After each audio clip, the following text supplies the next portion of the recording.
بسم الله الرحمن الرحيم. الحمد لله رب العالمين والصلاة والسلام على سيد المرسلين. In the name of Allah, the most gracious, the most merciful, all praises to Allah, we send peace and salutations upon the final messenger Muhammad sallallahu alayhi wasallam. سبحانك لا علم لنا إلا ما علمتنا إنك أنت العليم الحكيم. Glory be to Allah, we have no knowledge except what Allah taught us. He is indeed the most knowledgeable, the most wise.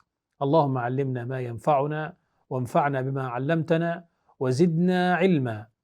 رب اشرح لي صدري ويسر لي أمري واحلل عقدة من لساني يفقه قولي. السلام عليكم ورحمة الله وبركاته. May the peace, blessings and mercy of Allah be upon you all. Once again, welcome you to the straight path with me, Samih Jad. May Allah make it a blessed time, a beautiful time for all of us. Allahumma ameen, Ya Rabbal Alameen. This program is directed specifically to our non-Muslim audience. We try to share some information with them, some information about Islam, some information about the teachings of Islam, about the pillars of Islam, the beliefs, and we hope that this may support mutual respect and understanding. Knowledge is light. Indeed, knowledge is light. So try to get an idea about what this religion is all about. Then think about it, compare, and try to figure out where is the truth exactly. Before we continuing with our program for today, I direct this message also to our Muslim viewers. It is so important to give da'wah to Allah subhanahu wa ta'ala. So important to share the message of Allah Azza wa Jal.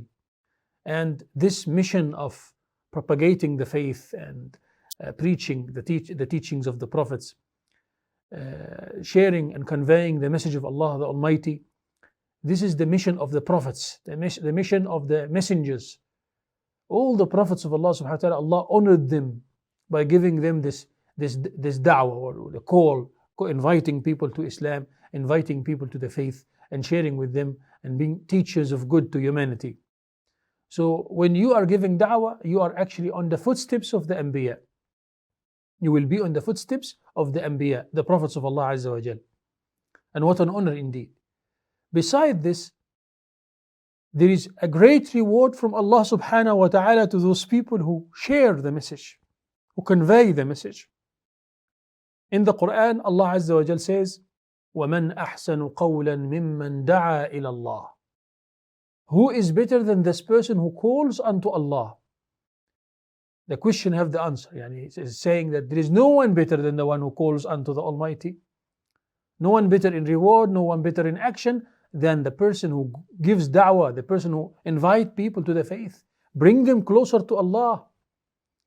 يُحَبِّبِ النَّاسَ فِي اللَّهِ, to make people love Allah and love faith and live a good life of morality by obeying the teachings of the Almighty and submitting to the commandments of Allah. No one is better than that person, ya ikhwa. And some of the ulama say, لَيْسَ شَيْءٌ أَفْضَلُ مِنْ بَثِّ الْعِلْمِ. There isn't a thing better than spreading knowledge, sharing the knowledge and the information with people. In the statement of the Prophet Muhammad sallallahu alaihi wasallam, he says that there is even all the creations of Allah, including the fish in the oceans, they praying to the Almighty to forgive and have mercy upon the person who calls unto Allah. Allahu Akbar. Can you imagine this thawab? When you have the creations of Allah Azza wa Jal, the Almighty, praying for you. Maybe you're not aware of that, but they do, praying for you because you are inviting people to the deen of Allah. Those who give da'wah to Allah Azza wa Jal, Allah subhanahu wa ta'ala give them lots of gifts in their lives. Lots of gifts. They are under the shelter of Allah, under the protection of Allah, because they are the agents of Allah. You know, when you work for any company, and as the company is rich and good, and it's such a great company, I work for Amazon, or I'm just giving you certain names, right? I'm working for that company, very big company. They're very rich and they got this, they give privileges, right? The company say, if I work for this company, what is my benefits? What I'm going to get beside the reward, the salary, the payment? You're going to get this. You're going to get free tickets to your country. You're going to get 2 months free holiday. You're going to get this. You're going to get medical aid, and Right? All this is what? Package of benefits. When you work for, as an agent for a certain company, right? A rich company. Now, when you work for the richest, for Allah Azza wa Jal, the most rich, what do you get?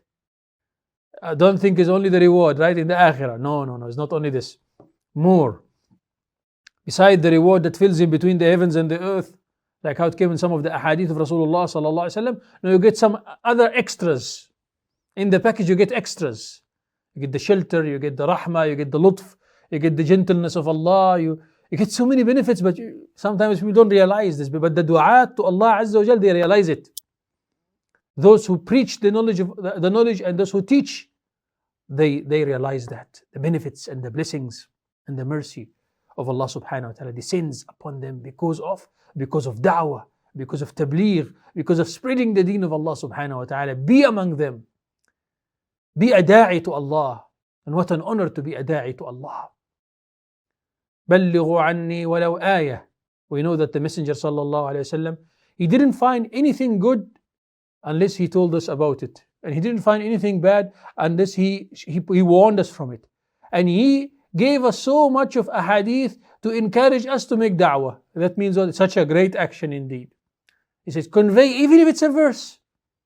Even if it is one verse. Who doesn't know Qul Huwallahu Ahad? Do you know Qul Huwallahu Ahad? Yeah. So this is the minimum. Convey Qul Huwallahu Ahad. Allah is one. The Almighty is one and only. Convey this to people. This is the best deed ever, ya ikhwah. Da'wah to Allah subhanahu wa ta'ala. Conveying the message of Allah Azza wa Jalla. لأن يهدي الله بك رجلا واحدا خير لك من الدنيا وما فيها. If Allah uses you for the guidance of one single person, it is better for you than the whole dunya, than the entire world. Just to give da'wah to one single person, and that one single person accept the deen of Allah with you. What a great thawab from Allah subhanahu wa ta'ala you're going to get when you invite people to the deen of Allah Azza wa Jal. Allahu Akbar. Call people to the deen of Allah. Invite them to the deen of Allah subhanahu wa ta'ala. Share the message of Allah with them. Share the message of Sayyidina Muhammad sallallahu alayhi wa sallam with them. لَيْسَ عَلَيْكَ هُدَاهُمْ. It is not your job to guide. You don't think you're the guide. You are just conveying. You don't guide anyone. إِنَّكَ لَا تَهْدِي مَنْ أَحْبَبْتَ وَلَكِنَّ اللَّهَ يَهْدِي مَنْ يَشَاءُ. Sometimes we think that we are the guides. You are just a reason. Allah put you in that way to be a mean for the guidance of one person. But actually, in reality, the guidance comes from Allah to those who deserve it. To those who deserve it. So I always start with this message to encourage the Muslimin to make da'wah, and the message to the non-Muslim viewers that to seek and to search and to knock. Knock on the door. Search, compare. The truth makes sense. The truth is appealing to the mind and soul. And Islam is a pure truth. Islam is the pure truth that you're looking for. You're looking for truth? You're looking for the pure truth? Here is the pure. Give yourself a chance to know the teachings. Judge Islam by looking at the teachings. Don't judge Islam by looking at Muslims or by looking at people. Or don't judge any religion in general by looking at people. Because you might find some people who are misrepresenting here and there, everywhere. Right? In every faith. If you want to judge a faith, look at the teachings.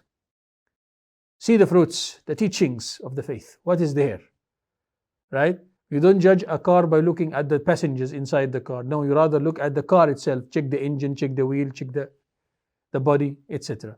So if you want to judge Islam, look at the teachings of Islam. And you'll see for yourself. Now you will see for yourself how this deen is so beautiful. How it is the deen, the religion of makarim al-akhlaq. Islam is the religion of morality. The religion of faith. The religion of the straight path. That's why the program is called the straight path. The religion of the straight path. It's not a crooked way, it's a straight way. That's why so many will tell you, Muslims are so dedicated. Are so dedicated. Yeah, true. It is because of this faith, Sirat al-Mustaqim, the straight path. And every day we pray in our daily prayer, Ihdina Sirat al-Mustaqim. Guide us to the straight path. Oh Allah, guide us to the straight path.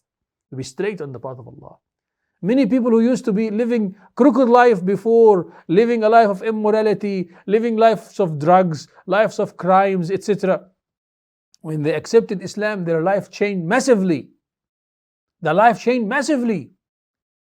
They became true Muslims and they became good citizens. Because of what? Because of Islam. نحن قوم أعزنا الله بالإسلام فإن ابتغينا العزة في غيره أذلنا الله. One of the companions of the Prophet Muhammad, peace and blessings of Allah upon him, one day he used to be killing the Muslims. He used to kill the Muslims. He used to torture the Muslims, and he was an enemy of Islam in the beginning of his life.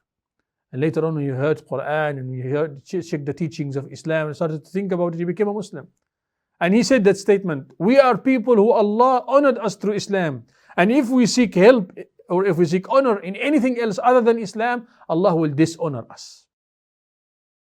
Islam have the power of changing the manners and the characters of people to be better, to be on the straight path. I ask Allah the Almighty to guide us all and to make us all on the straight path and to gather us in paradise after giving us all hidayah. Allahumma ameen ya Rabbal Alameen. We're going to be taking a short break, inshallah. We will come back after the break. Stay with us. Bismillah, alhamdulillah, wa salatu wa salamu ala Rasulillah. All praises to Allah. We send peace and salutations upon Rasulullah sallallahu alayhi wa sallam. Welcome back to the straight path. Just before I continue with the program, inshallah, I just want to remind you that this is an interactive program. So if there is anyone out there who have questions about faith-related issues, misconceptions about Islam, you are more than welcome to ask your questions. The numbers will be on the screen, the WhatsApp numbers, inshallah, and you can ask us all your questions about faith.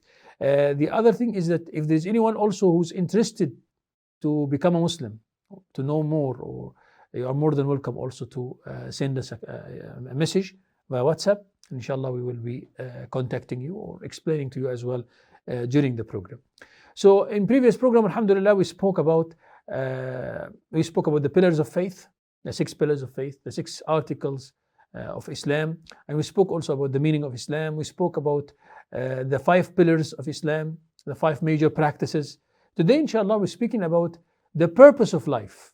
What is the purpose of life? What is the purpose of our entire existence? Why are we here? Sometimes people ask the questions to themselves. Why did the Almighty create us? Why are we on this universe? What are we doing here? And some people do not asking this question to themselves at all. They don't ask the question at all. Why are we here? What is the purpose of our existence? They come to life and they leave life. They didn't even realize why they're here. Many people like this, ya ikhwa. Allah called them in the Quran غافلون. What did Allah call them in the Quran? غافلون, heedless.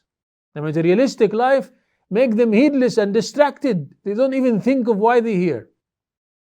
And Allah subhanahu wa ta'ala in the Quran gives tashbih and resemblance to those people who are heedless about faith, heedless about the Almighty. Say غافلون إنهم إلا كالأنعام بل هم أضل. It is they're living like any other creations, like the animals, like the birds, like anything else that is living. While Allah gave them brain. إن السمع والبصر والفؤاد كل أولئك كان عنه مسؤولا. The Almighty gave you brains, the Almighty gave you eyesight, the Almighty gave you ear to think, to search and to see why are you here? To be able to acknowledge the Almighty. But just to live, to eat and drink and marry and die and that's it. Is this the purpose of your life? Are you here for that? Did the Almighty create everything for you just for you to just eat and enjoy and die and that's it? Or there is a purpose for your existence? Of course there is a purpose for your existence.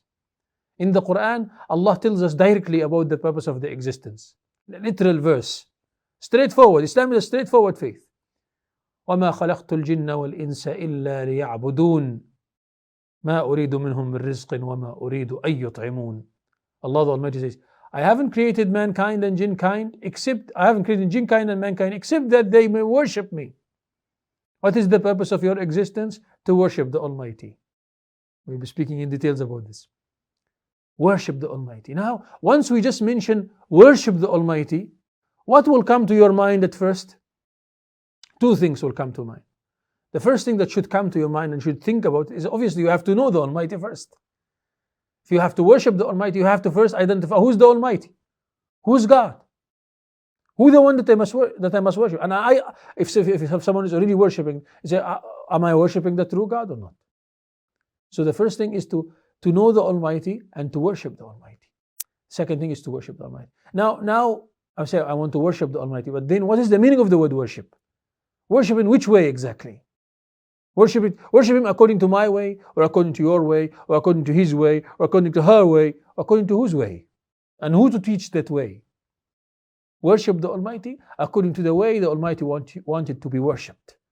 It's not your own way, it's not His way, it's not our way, it's the way of the Almighty Himself. That is taught by His messengers and prophets that He sent to us. That's a quick answer to this question. But back to the first point. In order to worship the Almighty, you need to acknowledge the Almighty. You need to believe in the Almighty.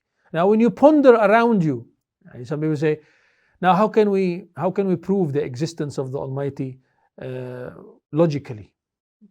There is what we call it ad-dalil al-aqli or ad-dalil al-naqli. The Arabs call it ad-dalil al-aqli in Arabic means the logical proof for the existence of the Almighty. Ad-dalil al-naqli means the proof from the written proof. The written proof, such as the divine books. Right? Now we have the two adilla, the two kinds of proofs to the existence of the Almighty.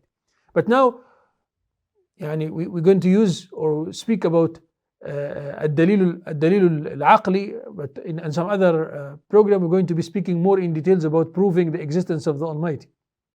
But I'm just giving you a general idea, is that the dalil al-aqli is based on your reflection and pondering all around you. You will find there is order. You will find there is a wonderful system of life. You will find that the Almighty prepared everything for you. Now the first question that you're going to ask yourself when you open the door in the morning and you find there is a feast or a table of food in front of your house, what will be your first question? Who prepared that? Who made that? Who brought this here? Now you see, who made the oxygen for you? Who made the ozone layer? Who made this earth and extended it in a beautiful way so that we can live on it? Who made the earth circle around itself so that we have day and night, and circle around the sun so that we have the different seasons? Who created that? Who organized all this wonderful system? Who made the vegetation? Who made the fruits and the cultivation? All of them. يُسْقَى بِمَاءٍ وَاحِدٍ وَنُفَضِّلُ بَعْضُهَا عَلَى بَعْضٍ فِي الْأُكُلِ. Allah Azza wa Jal says in the Quran that didn't you just ponder and reflect over the vegetation and the cultivation? You see all of them are giving the same water but different tastes, different fruits. Who created that? The Almighty. Inna Allahu al-Qadir. Allah the Almighty. Look within yourself and you will see there is order, there is intelligence, intelligent design. Look in yourself. وَفِي أَنفُسِهِمْ وَفِي أَنفُسِكُمْ أَفَلَا تُبْصِرُونَ. Allah says, and within yourself, don't you see, don't you think?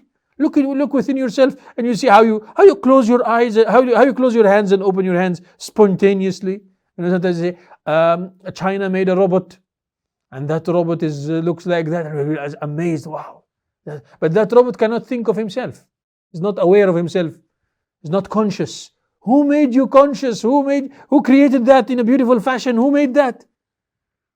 Almighty created that. If mankind with all their intelligent brains couldn't make another one that looks like a human being, then who made that human being? It has to be someone greater than human beings. Because if human beings who are intelligent, they fail to do it, then obviously the one who made human beings is more intelligent and more greater, more wiser and more powerful than human beings. This was actually a logical case. We used to study logic.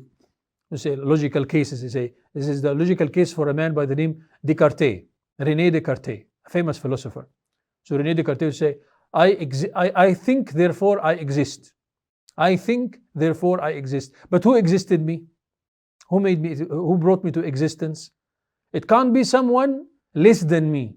Can't be someone less in power than me, less in thinking than me, less in intelligence than me. Because then otherwise I would have helped him to exist. If he's less than me, then I'm the one who's supposed to help him to exist. Right? So it can't be accident. Why? Accident is not thinking. It's not an intelligent power. Accident. It's not accident. Like how they say. Then he says, and it can't be someone similar to me also, because if he's similar to me, then I could have made something like him. Then he has to be more stronger than me, more powerful than me, more wiser than me, more intelligent than me. This is who? Allah Almighty, who made me, who made us. This is the thought of a philosopher in the past by the name René Descartes. But it's a true logic, it's a true idea, right? As you think of that, Allah created everything for you. أَلَمْ نَجْعَلِ الْأَرْضَ مِهَادًا. He extended the earth for you. He made everything on the earth. It is made suitable for you. Who made the life suitable on earth? While it's not suitable on the moon, it's not suitable on Mars, it's not suitable in any other planets. So they say there is billions of planets out there. They couldn't figure out one planet that have water, for example. Who made the water? Who brought the water then? Who made the water and who made the air and who made the oxygen? Who made this in this planet specifically? The Almighty, the Creator. So you see, when you think, we'll come to that, ad-dalil al-aqli, the logical proof for the existence of the Almighty. Okay. So I said I'm going to pass on that quickly. Now, the main question, the main subject, worshipping the Almighty. After we acknowledge the Almighty, should worship the Almighty. Now, worshipping the Almighty in which way? When we speak about worship, someone says, do you mean just praying? Do you mean rituals? We pray, we bow and prostrate to the Almighty. That's part of worship. According to Islam, this is just part of worship. Part of worship. Worship in Islam, it's an inclusive word, a comprehensive word, which includes everything good that you do to please the Almighty. Everything bad that you stay away from or that you struggle in order to stop it, this is also worship in Islam. Your smile in the faces of others is worship according to Islam.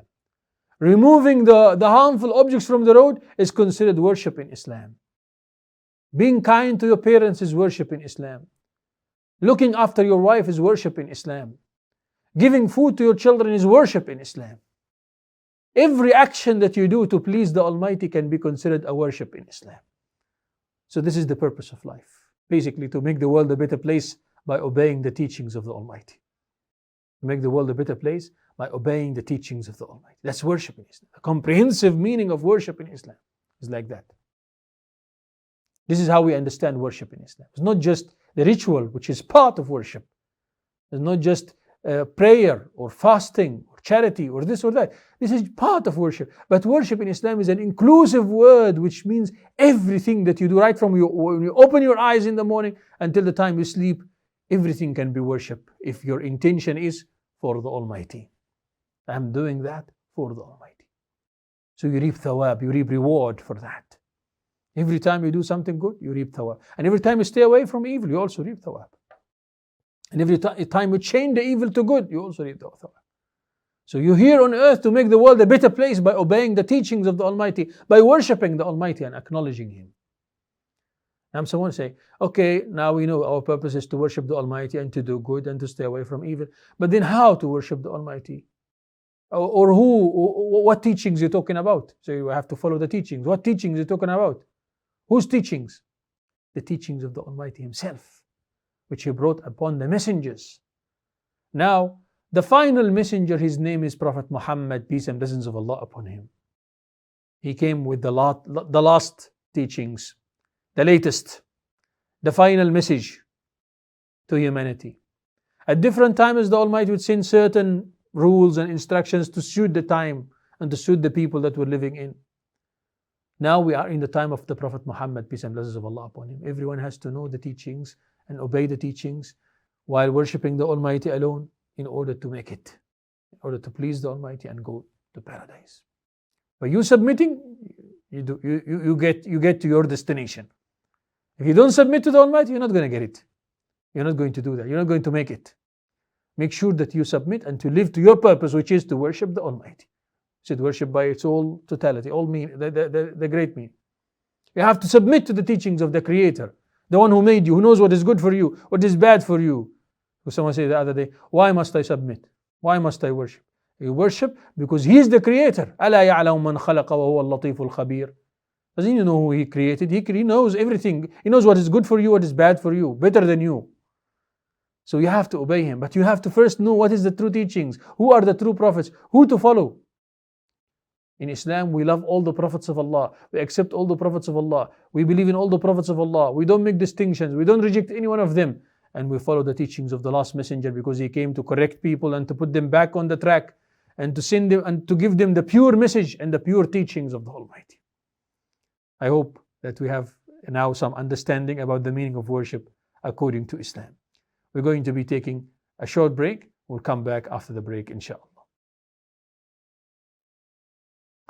Bismillah, alhamdulillah, wa salatu wassalamu ala rasulillah. All praises to Allah, peace and peace and salutations upon Rasulullah sallallahu alayhi wasallam. Welcome back to the straight path. So I'm continuing speaking about the worship of the Almighty and the importance of worshipping the Almighty and the meaning of worshipping the Almighty, as we mentioned earlier. But just before I continue, I mentioned that the lines will be open. So if there is anyone out there who have questions about faith, questions about Islam, you are more than welcome to ask your questions, inshallah, and we'll try to respond to that bi'idhnihi ta'ala. I said also to those who know some people who are interested, you can connect them with us. You know some people who wish to accept Islam, you can connect them to us. If there is anyone out there who wish to accept Islam also and don't know how or what are the first steps, the number is there. Just click to WhatsApp us, inshallah, and we'll try to help you. May Allah subhanahu wa ta'ala accept from us. Allahumma ameen ya Rabbil Alameen. Let me read some of the questions that we received. And normally we have questions about the subject, but you can ask any question in general, inshallah, about faith. Yani it's not a fatwa questions, not like Islamic rulings questions. It's basically questions about faith, questions about the matters of aqeedah, the matters of Islamic creed and Islamic faith. Okay? Assalamu alaikum, brother. With utmost respect to those brothers striving each day to enlighten Muslims on the deen, I would suggest much greater effort to emphasize, be directly to non-Muslims. That's what we're doing. That's why we're having this program. Brother Yassin, may Allah bless you. This is why we're having this program. Actually, it's for that reason. And we try to make sure that people are enlightened about faith, about Islam. We're trying to share. And we want everyone who's watching us to also share. Whatever information you are learning, take it to other people. Whatever you're learning here, take it to other people. And sometimes you find us answering certain questions. So when you are asked these questions, also you'll be able to answer these questions. You'll be able also to answer these questions. Right, so any question, any fatwa related questions, I'm not going to answer these questions. Right, for fatwa related questions, it is preferable to always go to the mufti, sit with the mufti face to face, listen, speak, interact, going to give him your situation, is going to listen to you, ask you some questions, get more details. But just to get this on air is not going to help in the fatwa questions, because normally fatwa is such a great thing. You need to the one who give you the fatwa, he must get a proper information from you. So this is why we say better to go to the mufti, inshallah, and ask these fatwa related questions, such as questions about talaq, about divorce, about miras, inheritance, etc. This should be giving, inshallah, to the mufti directly. If you have any questions about faith, misconceptions, anything that you don't understand, you're more than welcome to ask us, inshallah. And again, as we say, everything in Islam makes sense. Everything in Islam makes absolute sense. Okay. Question about did Islam oppress women? That's a common question. One of the common questions. And it's also a stereotyping propaganda, yani, where people keep on saying, Islam oppressed women. Islam never oppressed women. Islam never oppressed women. And we have to differentiate between the acts of people, the acts of some people, and the actual faith. Sometimes you will find some people, not only in Islam, in so many other faiths, who oppress women, who beat women, who hijack women, who rape women, etc. That's oppression to women, right? And sometimes you'll find people who are treating them well. Again, from all faith. And in Islam, if we have to study now and be objective to the subject, we have to go back to the time before the advent of the Prophet Muhammad, peace and blessings of Allah upon him, to see what was the situation and what was the situation after the advent of the Prophet Muhammad, to see if really there was a massive change or not.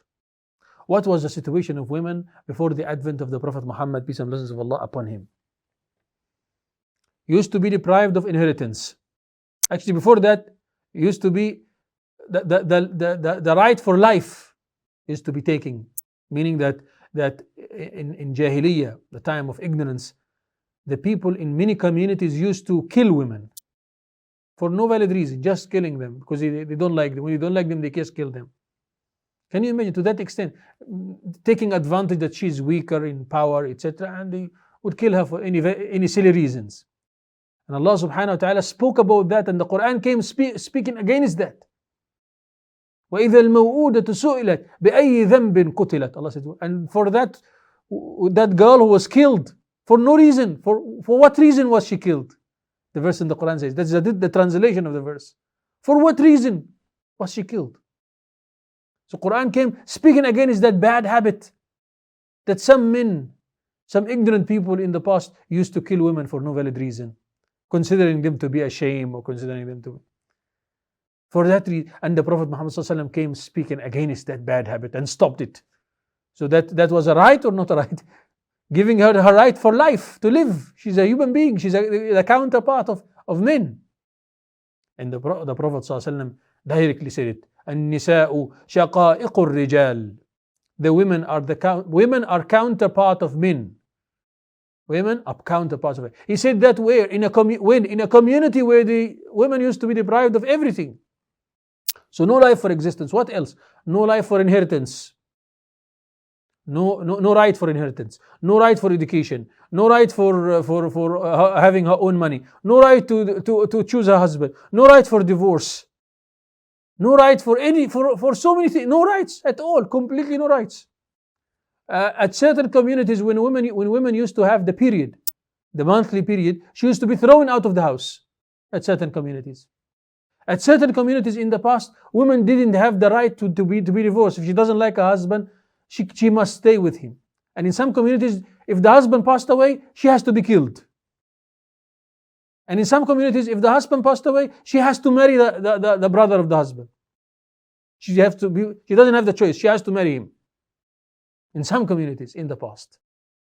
Came the Prophet Muhammad, peace and blessings of Allah upon him, in such community and in such time, 1400 years ago, and he started speaking of right.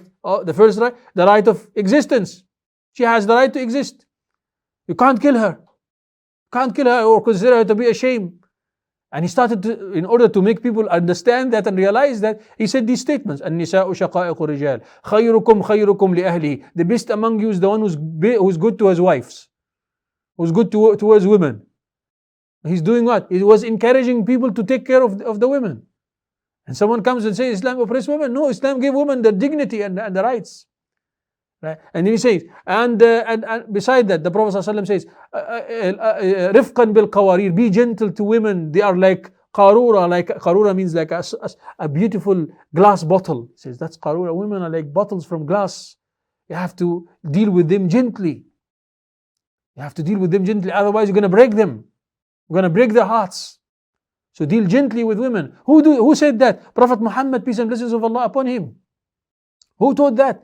The Prophet Muhammad and Islam. Right? And then coming to another right, the right of education. She is not to have any right of education. No one will ever think of that. The Prophet says, طلب العلم فريضة على كل مسلم ومسلمة. Seeking education is a must upon every male and upon every female. He also added female. Women used to be deprived of going to places of worship. In some communities, women used not to go to places of worship at all, and the Prophet let them go to the places of worship, and they come to Eid, and all women come to Eid, including the women in period, attend with the Muslimin, of course not engaging in prayer at that time when they have the period, but they used to also attend. And attend in Masjid al-Nabawi, women used to come in Masjid al-Nabawi and listen to the advice of the Prophet and perform salah there. What is that?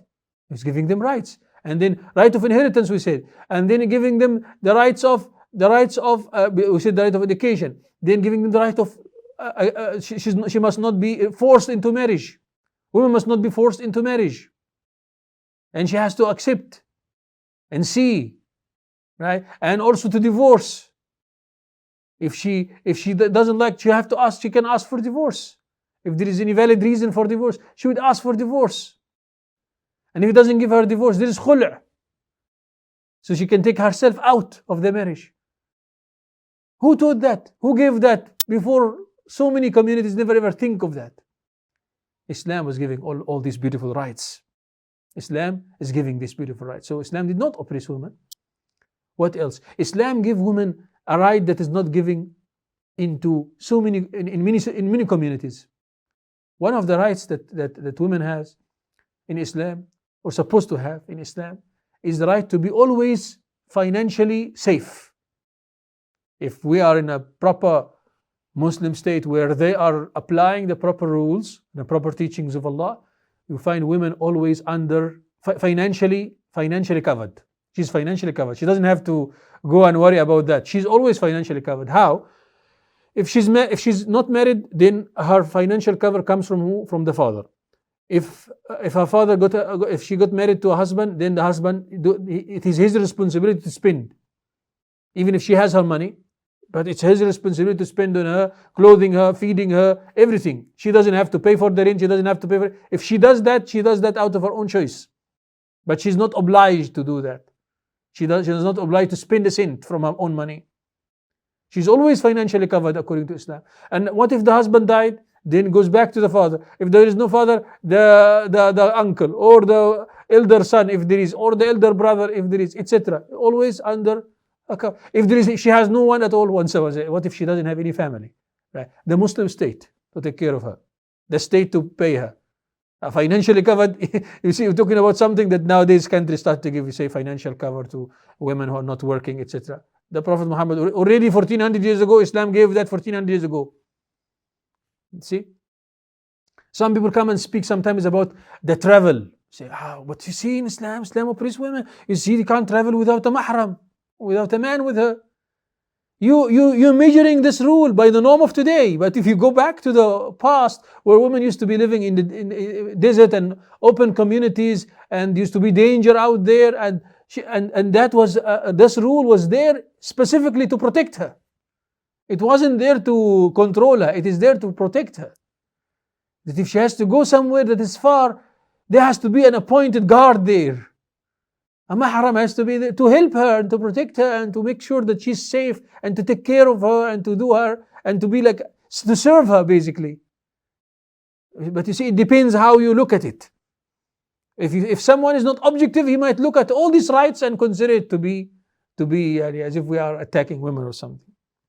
I ask Allah subhanahu wa ta'ala to give us the understanding and make us among those people who study the faith objectively. Because if you study objectively, you remove all the preconceived notions and you only think and you only read and understand and look with your own intellect, you will come to realize the truth.